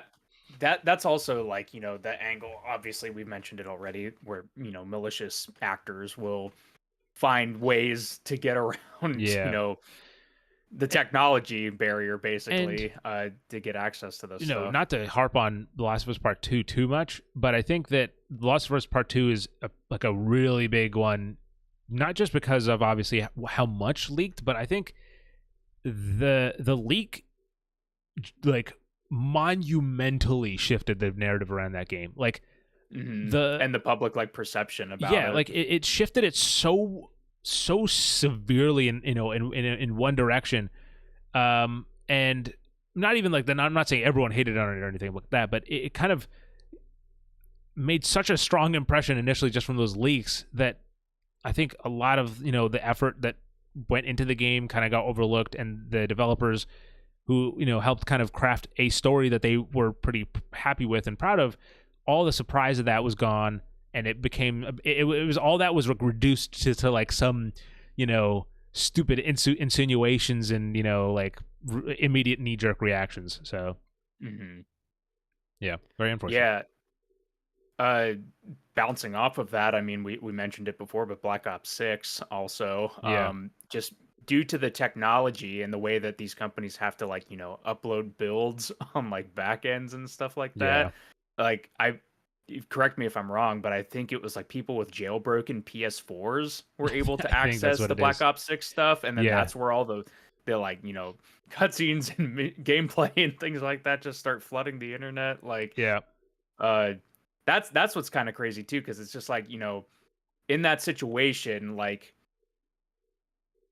I mean, surely you can plan for some avenues, but like, were they really thinking about people with jailbroken PS4s when they're like, Right. you know, Yeah. operating this stuff? And that's the kind of thing where it's just like, oh well, I guess we know now. Maybe we have to, change up how we handle the back end stuff here. Yeah. And also with Naughty Dog, I mean, at a certain point, you kind of got to feel for them because, like, first off, they have this, whole kerfuffle with Last of Us 2, but then Sony themselves leak Last of Us Yeah. Part 1 early, like Yeah. by putting it up on the store early, and Just it's like, like today, they put out Red Dead Redemption, or earlier this week, I should say. They put out Red Dead yeah, Redemption PC port accidentally, and they leaked the reveal. yeah. So yeah, Sony's had a couple of issues with that seemingly. Yeah. Yeah. Just stuff going up on their store too early or, something. But we'll also get like store listings and, Yes. ESRB ratings for games that don't So often. exist, which are Yeah. like kind of like a leak, but like, And yes, and that's actually I want to say the last kind of angle that I think you can look at leaks with is what you just mentioned is mhm, I think in the modern age of the way the gaming industry is now, we are constantly robbed of surprises. I mean, it's mhm, like you have to be maybe like on media lockdown to not have games spoiled. And as you were just saying, oftentimes these days it's not even like kind of big like someone maliciously like leaking them. It's just so like like an ESRB rating will go up too early, and then people will be like, hey, I think there's a new like Dead Rising game coming out, and then like it's often happens like a week or two before a summer game fest or a Gamescom opening night live, and it's like, oh, I wonder what Xbox is going to show at the showcase, or like it's like you can kind of line it up almost, and so yeah, a lot of times you don't get those big surprises that you used to, maybe 10, 15 years ago, or even before that, where you get, I guess before that you didn't really have like these kind of announcements as they do now, and with these showcases either. But these announcements where like you see something and you're genuinely like, holy shit, I wasn't expecting this, and this is like so crazy, and I'm looking forward to it. Well, I also think an angle with that too is like bouncing off of, we mentioned media outlets and stuff doing things for clicks and all that. Yeah. But also, people in the YouTube space, these communities, they're bigger than ever now. And you get, dedicated fans that, focus in on whatever game. It could be like, yeah, sure. Euro Truck Simulator, or, like I personally watch people in like the Bethesda, community right. and everything. And it's like, these people have a couple of spots where they're going to check for little bits of information. Bethesda specifically, trademarks are a big thing. Like people in the Bethesda community knew the name Starfield years before we even saw the first trailer. They put stuff in there. Like most recently, they have a trademark for Starborn. Yeah. Gee, I wonder what that's going to be, right? Yeah. Like, so it's like it's one part like these outlets that are doing it to get clicks and stuff. Then there's also like internet clout chasers that basically, have like a, my dad works at Google, and I can see the YouTube backend and see all the trailers that have just been posted from the Gamescom channel or something like that. And so here, let me put my cryptic tweets out that, say everything that's going to be announced. So yeah, and there's like so many different ways and these that people become like fucking famous, chasing their 5-10 minutes of fame by being like, I heard this game's coming out from this studio on this day, and it's like, okay, dude, like cool, like what did, I mean, yeah, you got a few likes, but like what the fuck is the point? And then yeah, and again, a lot of times people run with it. I also think that there are certainly, I think echo chambers make leaks a lot worse, because it always like when you're in a community, in terms of like if Austin's in Borderlands community and Nick is in the Fallout community, and I'm into furries, and so it's like that. The leaks just are, because you're in that community. As soon as something leaks, you'll hear about it. Like, because those same people will be like, oh yeah, like 100%. This is going to be like, gonna get the clicks of this, this video. If I have to hop on now, make it. Right. So I remember, back in the day when I used to watch Call of Duty stuff all the time, and I still watch Call of Duty stuff, but I just don't watch these kind of stuff, these like leaked and all that kind of stuff now. But I used to be into that stuff, and back in the day, I'd watch people be like, "Oh, guys, I was on vacation. Sorry for the bad audio, but the Modern Warfare 3, the original one, just leaked, and so we're gonna talk about it. So here you can see the frame here. That's Soap getting stabbed in the gut. Like it's fucking psychoanalyzing this stuff. So that was fine, but now it's a whole nother beast, especially because like there's entire fucking leak communities. Like I think there's probably subreddits, right, that are just entirely for game leaks. Gaming leaks and rumors. That is a very popular Reddit. Okay, yeah, I knew there's something like that. So yeah, it's stuff. People eat that stuff up. Mm-hmm. Yeah, there's an entire culture around it now. And obviously we've been bouncing around on this topic a lot. Yes, but even just like absent-mindedly, I'm reminded that of that giant Xbox and Bethesda leak where they didn't properly redact information that they were submitting for court files, and now we know within a decent degree what Bethesda's working on for the next couple Yeah. years, right? And like And what so what like that there's a new Xbox console on the way, and like we knew there was yeah, a digital Xbox Series X coming out for a year and a half now, and it's I mhm. think it's still not out yet. It's gonna come out this holiday season, but still, yeah, it's crazy. And I think there's one argument that I have seen online in different discussions where it's like the gaming industry is too secretive, and like Sure. you know part of the reason that like film doesn't really have this problem is that stuff gets announced like the second the ink dries on the contract, right? And it's Yeah, like, oh yeah, we're it's this studio's producing it, there's already like 5 actors attached to it. Like yeah, they're just like very upfront about that, whereas gaming is a lot more secretive to try to, I would say, you know the positive side of me would say that it is to kind of preserve that feeling of surprise for those big E3 moments and everything like that. But yeah. And when that gets harder and harder, well, it's like you wonder if it's going to cause a shift in how this stuff is discussed going forward. I think that gaming or sorry leaks have changed the gaming industry quite severely too over the last few years. And I know people hate it, but I actually think that I'm not saying it's entirely the reason, but I think it is a big reason for why a lot of studios will, yeah, as Nick was saying, like recently they'll put out like a fucking announcement like, hey, we're working on this. But also Mm, why in the last 5-10 years we've seen a I think a greater influx of games being announced years before they're releasing, like Cyberpunk mm, and Starfield, even like where it's like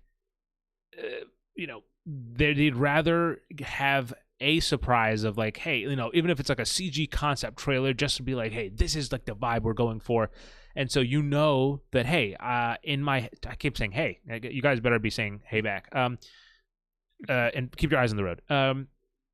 It has like, it's like, oh, I know that in whenever it comes out, I know that CD Projekt Red is making a Cyberpunk game, and I can look forward to that. I know that whenever it's going to come out, Bethesda is working on a sci-fi open world game for the first time in an original IP, and they're working on Elder Scrolls 6, and eventually they're going to mm. work on Fallout 5. So like some of those you can obviously predict, but they Right. announced these ahead of time so for I think that these to avoid the bummer of having them all be leaked and kind of getting the sour taste of like, oh man, we had a fucking cool idea for that too. Hmm. But people hate that, and they're like, why are games announced like 5 years before they're coming out? And I think Yeah, that's this specifically a thing that like I see a lot where people are just like, exactly what you just said. Like, why are we, announcing this now, and then now for the next like 5 years we have to see a trailer every single year until we're tired of seeing it. Like I know Deathloop got that quite a bit, where it was like, sure, every single Sony showcase or something had a Deathloop trailer, and people were just like, I'm sick of seeing this game yeah. already. Or it's Like, the other way, and it's like, oh, why haven't I seen Metroid fucking Prime 4, for like 5 years? What's going on? And it's mhm. because they just got it out the door, so you understood that was happening, and now they're making the game. Yeah. Yeah, it's definitely Basically, shaped it in an interesting way. I think for the worse for the most part, but there's some good high peaks, I think, but a lot of low lows. yeah.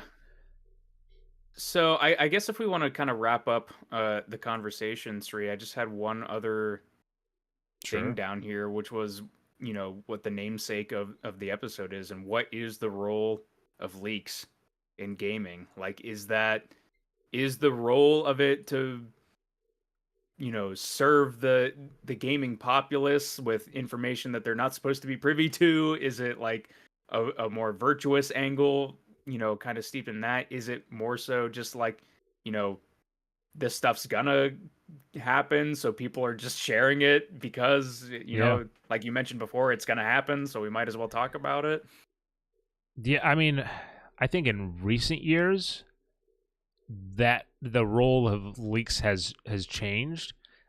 Hmm. Like I said, in the last 10 years we've seen games get announced earlier and earlier, and I do think that is a response to game leaks.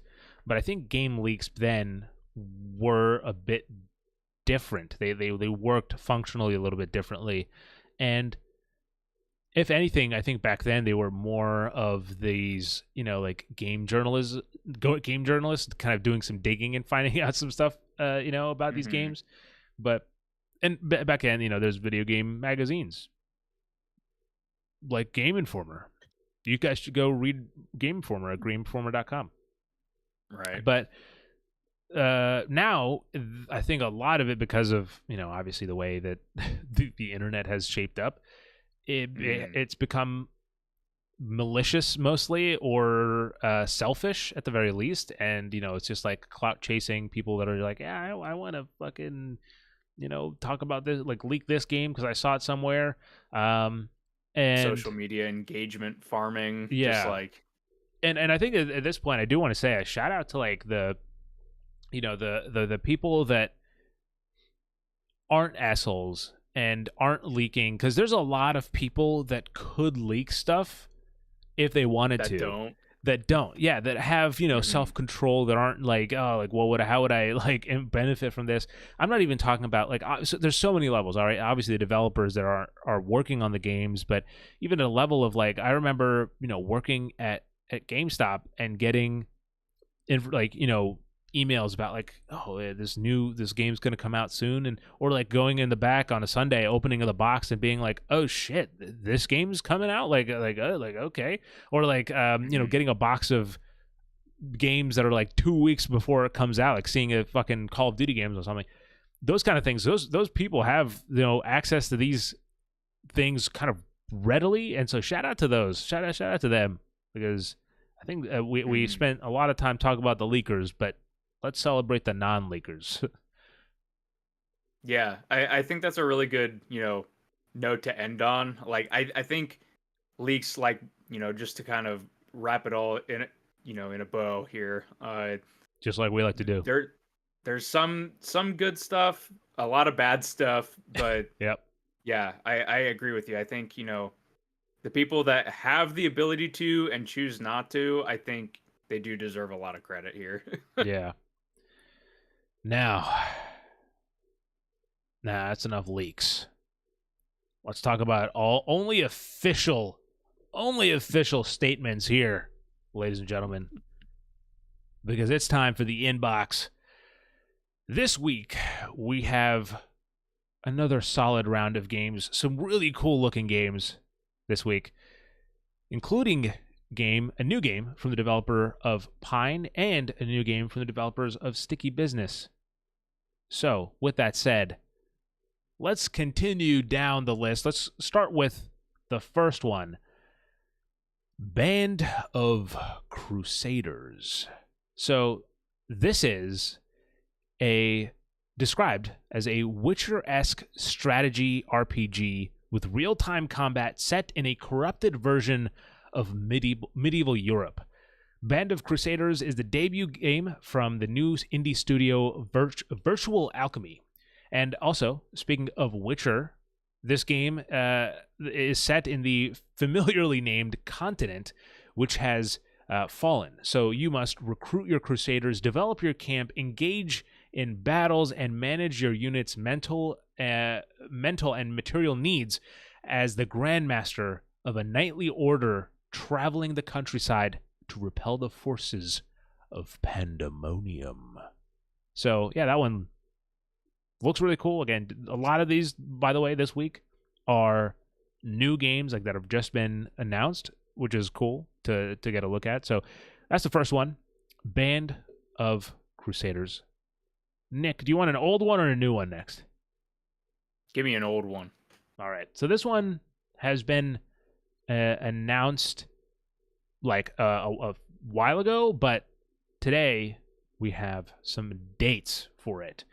So I'm not entirely sure how you pronounce it, but I'm going to say Reka. It's Reka. So Fireshine Games and Ember Storm Entertainment have announced that the eagerly anticipated witchcraft adventure Reka will launch on Steam Early Access on September 12th.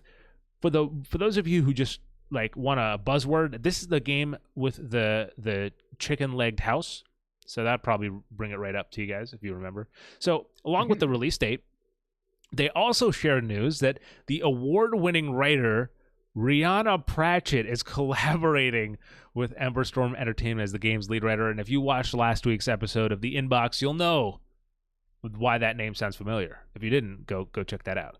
So shout out to Rihanna Pratchett for staying busy out there. Starting in September, players can experience the game's let's see here. Where were we? Jesus Christ, lost my place. Oh, starting in September, players can experience the game's opening chapters and discover their newfound powers of witchcraft to set out on an unforgettable journey with their walking chicken-legged cottage companion. Additional content and story updates will be introduced throughout the game's time in early access. And speaking of early access, Nick, the next game. Okay, I have to include this just because I feel like I'm like 95% certain that we did this game dirty because I believe this was announced, or at least I believe it was announced, but it was at the very least showcased during the Game Awards last year. And while we were doing our live reaction, this was the game that Austin said, it's 10 p.m. and you guys are giving me an RTS right now. So because of we did the game dirty then, we're making up for it now. It's on the Inbox.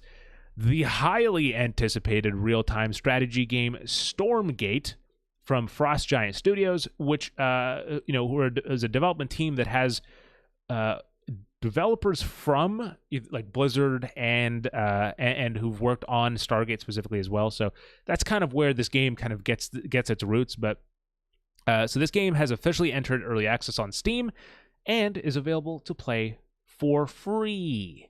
So in Stormgate, players wage wars against war on a post-apocalyptic Earth. I can't speak. It's been a long episode.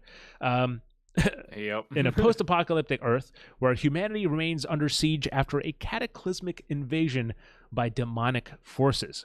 Take part in 1v1 and 3-player co-op missions, custom 2v2 team games, and get an early look at an initial set of campaign missions as the team continues to update the game. So Stormgate is expected to be in early access for at least a year of active development and is also playable through NVIDIA's GeForce Cloud gaming platform, which would be cool. Again, I don't play RTSs, but this one, it is free to play.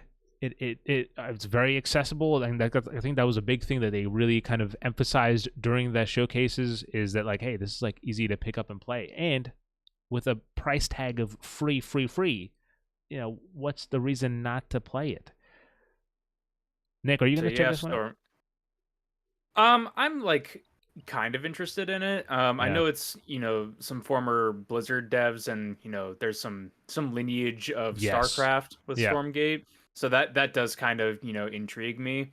That's the main thing for me as well. Yeah.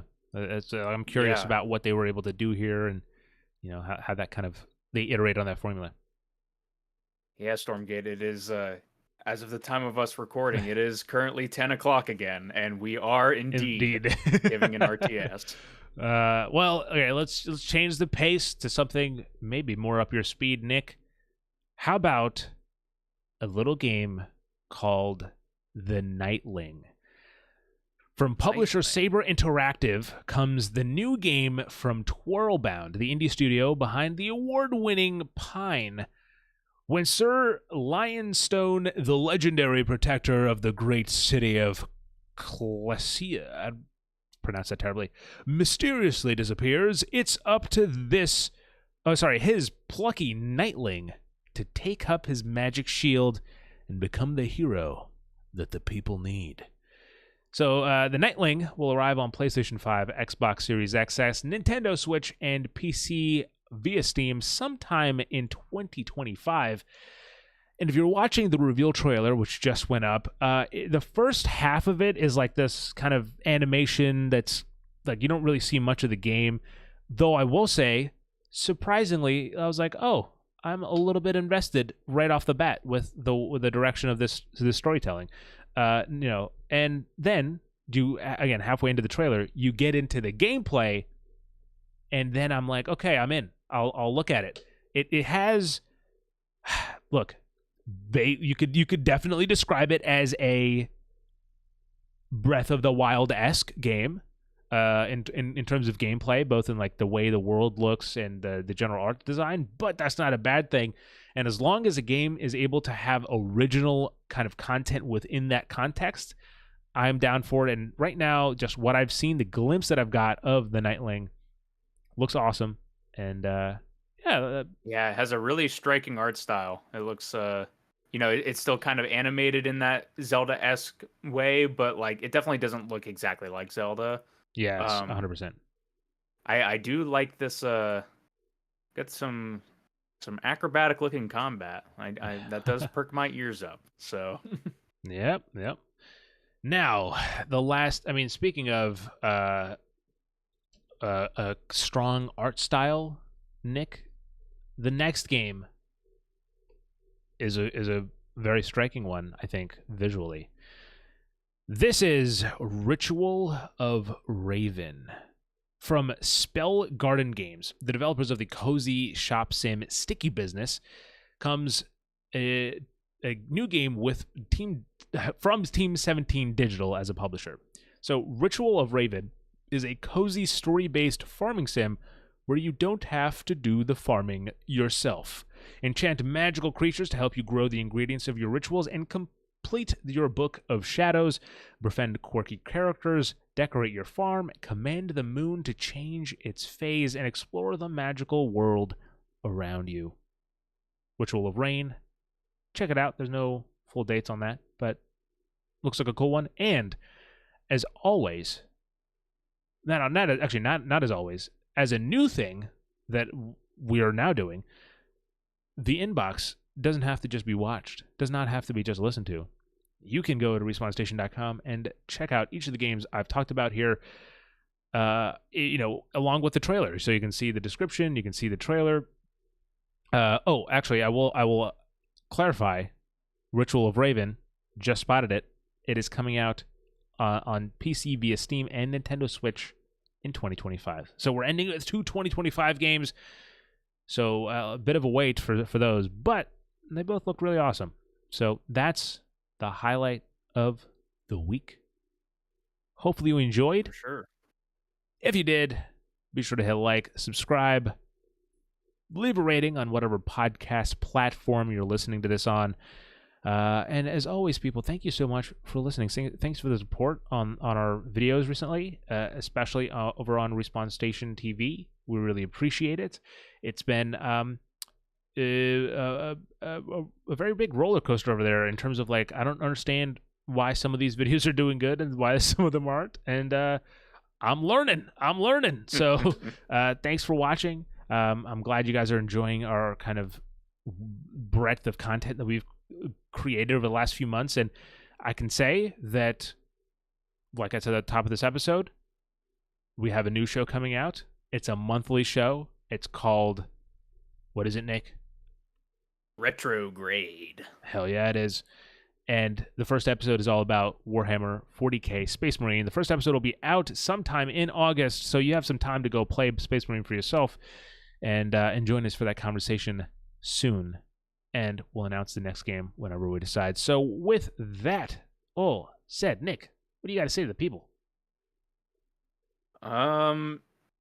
If you have information that is secretive in nature and you feel like potentially intentionally leaking that, maybe don't. Maybe keep that to yourself. Maybe preserve the surprise for everyone. Couldn't have said it better myself. And with that, as always, ladies and gentlemen, thanks for watching. Thanks for listening. Until next time, have a good night, a good morning, and a damn good time.